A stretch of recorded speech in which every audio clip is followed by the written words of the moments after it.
Mga kapuso, si Cyril Chavez ito ng GMA Regional TV.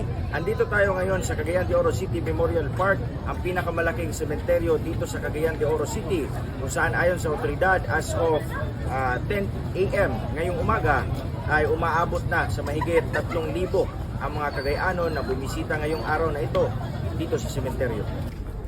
Paisa-isa na ang pagdating ng mga Cagayanong nais bumisita sa kanilang mga yumaong mahal sa buhay ngayong umaga. Nakaplansa na rin ang security measures na ipinapatupad ng law enforcers. One entrance lang papasok sa sementeryo. Ayon rin sa ilang tindero-tindera ng mga bulaklak at kandila, paunti-unti at nagkaka-customer na rin sila. Ilang Cagayanon rin ang nakausap natin na maagang bumisita sa puntod ng kanilang mga mahal sa buhay. Nakahanda na rin ang candle stand na ginawa ng LGU, lalo na't ipinagbabawal ang pagdala ng lighter o posporo rito.